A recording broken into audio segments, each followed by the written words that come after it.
Ilaalaga abbay jalqabe hojiisaa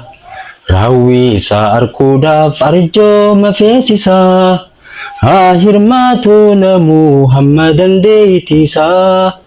gaafiin bara dheeraa harkatee deebisaa kannaa waaqaa qabna qabeenya uumamaa carraa gaarii harkannee nu dhaloonni ammaa kannaa waaqaa qabna qabeenya uumamaa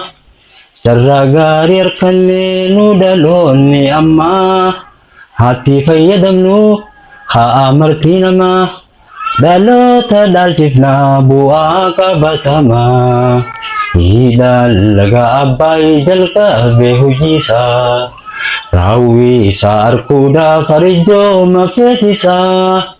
haa hirmaatu namuu hamma dandeettiisaa gaafiin bara dheeraa harkatee deebisaa qabeenya ofirratti abbaatu murteessaa xiqqaa guddaan jennee yaadiiroo nu haasaa biyyee fi albuudaa walii qabee geessaa galaatattiin qabdu maa sodaattee teessaa ilaalaga abbay jalqabe hojiisaa raawwii isaa arguudhaaf arjooma feesisaa haa hirmaatu namuu hamma dandeettiisaa gaafiin bara dheeraa harkatee deebisaa laga abbay guddaa hawaasni nu hannee qabeenyaas arjoomne boondiillee bitannee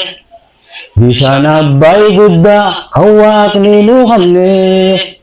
qabeenyaas arjoomne boondiillee bitannee haatti fayyadamnu namuu nun dhorkine haatti fayyadamnu namuu nun dhorkine haa yeroo namaa boodeffannee nooyne haa yeroo namaa boodeffannee nooyne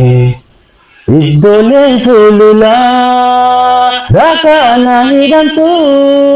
ciisa dabbaaf biyyeen haxaawamteen dhumtu harkuuf jijjiirama eegaadatan jirtu taanis bikka dirree haadhaabnu biqiltu faalama qilleensaa hojiin hambifnu bishaan dagachuufne maddeen haa gabbifnu faalama qilleensaa hojiin hambifnu bishaan dagachuufne maddeen haa gabbifnu biqiltuulee dhaabne meeshaa kalalifnu biyya hiyyummaarraa baafnee haa mul'ifnu biqiltuulee dhaabne meeshaa kalalifnu biyya hiyyummaarraa baafnee haa mul'ifnu.